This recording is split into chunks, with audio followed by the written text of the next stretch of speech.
Bem-vindo ao canal Criando Raízes.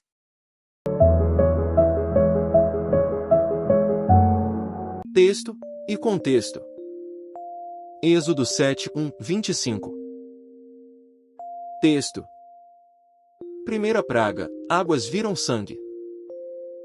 Então o Senhor disse a Moisés: Veja, eu o constituí como Deus sobre Faraó, e o seu irmão Arão será o seu profeta. Você falará tudo o que eu lhe ordenar, e Arão, seu irmão, falará a Faraó, para que deixe sair da sua terra os filhos de Israel. Eu, porém, endurecerei o coração de Faraó e multiplicarei na terra do Egito os meus sinais e as minhas maravilhas. Faraó não vai ouvir vocês.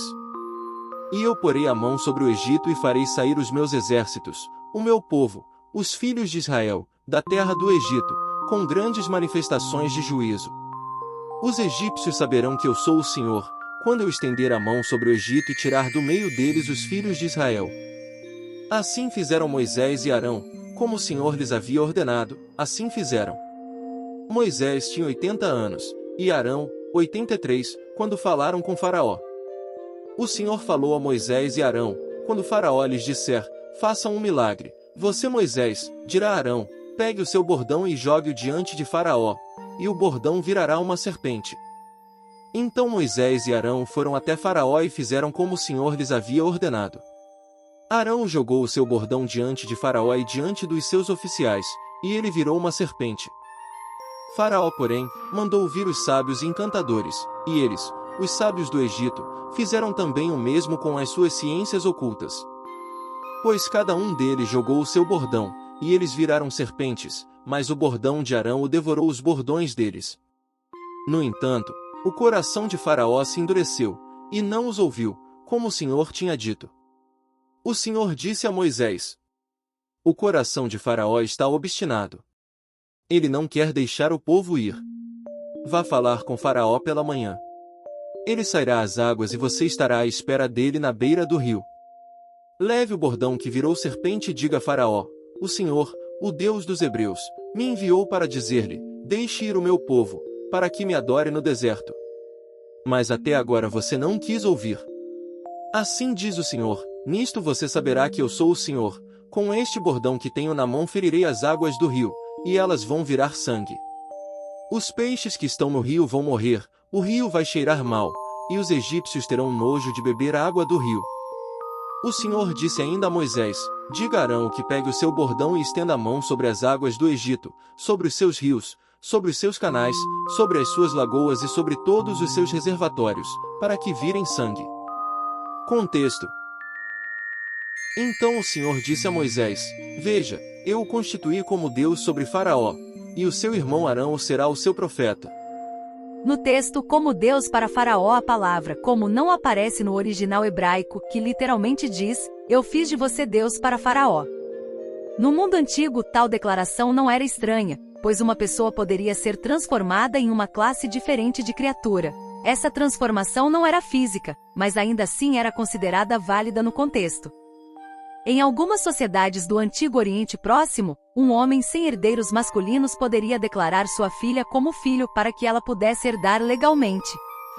Documentos de Emar mostram testamentos onde filhas eram transformadas em filhos e esposas em pais, dando-lhes plenos direitos sobre a herança. A transformação de Moisés em Deus para Faraó é similarmente válida, conferindo a Moisés autoridade para comandar, julgar e punir Faraó, e realizar maravilhas vistas como sobrenaturais. Para os egípcios antigos, Faraó era considerado divino e deveria ser o Deus na relação com Moisés. Então Moisés e Arão foram até Faraó e fizeram como o Senhor lhes havia ordenado. Arão jogou o seu bordão diante de Faraó e diante dos seus oficiais, e ele virou uma serpente.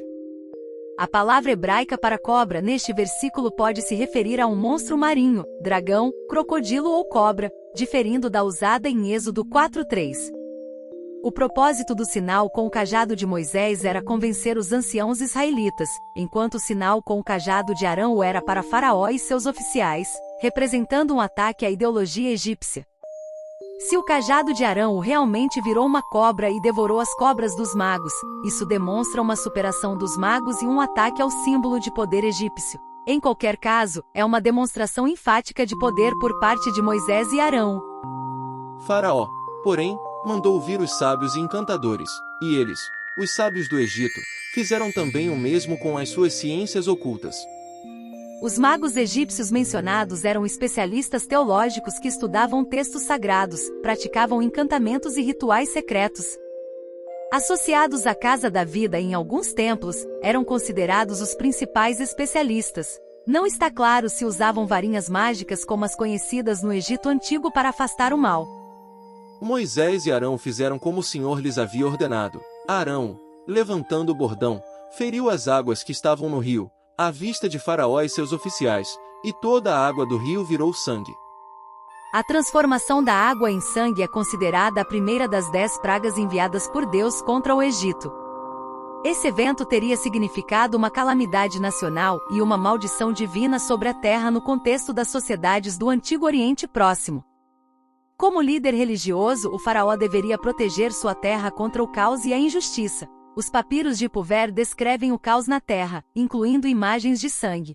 Para o Egito, isso representava uma falha do faraó em seu dever e um sinal de que um poder divino estava contra eles. Continua no próximo vídeo.